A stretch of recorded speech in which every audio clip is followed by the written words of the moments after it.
Welcome to nano arts. இன்றைக்கி back side blouse stitching எப்படி பண்ணுறதுன்னு பார்க்கலாம். வாங்க வீடியோக்குள்ளே போகலாம்.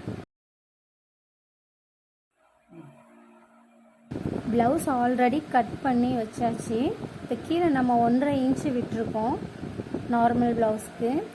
இப்போ அந்த லைன் போட்டிருக்கோம் இல்லையா, அதை கொஞ்சம் நம்ம டார்க் பண்ணணும். ஃபுல்லாமே லைனாக டார்க் பண்ணி விடுங்க.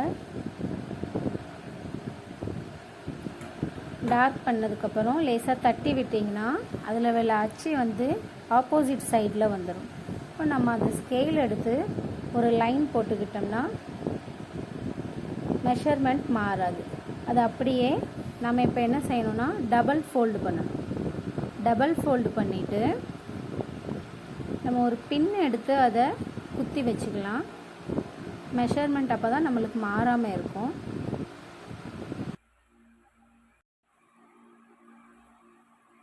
நம்ம அந்த ஃபோல்ட் பண்ணி வச்சதுக்கு நேராக அப்படி ஸ்டிச் போட்டுகிட்டே போங்க. ஓரமாகவே ஸ்டிச் போடுங்க. ஆல்ரெடி நம்ம ஒரு பின் மாட்டி வச்சுருந்தோம் இல்லையா, அதையும் எடுத்துருங்க. எடுத்துட்டு அப்படி ஓரமாக ஒரு ஸ்டிச் போட்டுகிட்டே போகணும்.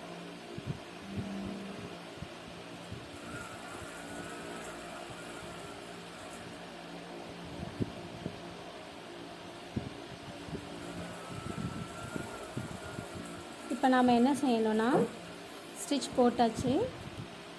நம்ம ஷோல்டருக்கு இடம் விட்டுருக்கோம் இல்லையா மேலே, அது அப்படி பாதியாக எடுங்க.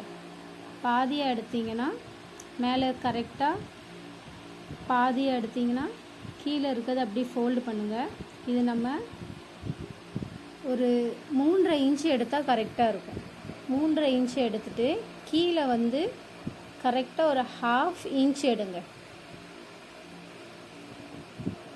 1/2 இன்ச் எடுத்துட்டு இதுக்கு நேராக ஒரு ஸ்டிச்சிங் போடுங்க. நம்ம பேக் சைடில் டக்கு பிடிப்போம் இல்லையா, அதுதான் இது.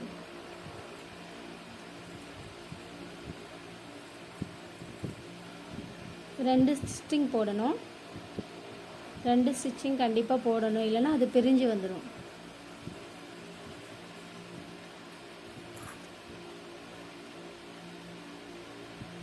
இப்போ நம்ம ஸ்டிச்சிங் போட்டாச்சு.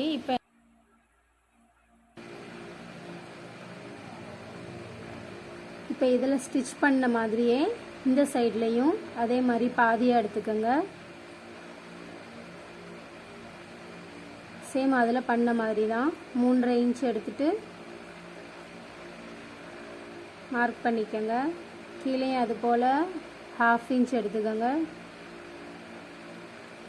ரெண்டையும் ஜாயின் பண்ணுற மாதிரி ஒரு ஸ்டிச்சிங் போடுங்க. பேக் ஸ்டிச் போட்டுட்டு ஸ்டார்ட் பண்ணுங்கள், இல்லைன்னா நூல் பிரிஞ்சிடும்.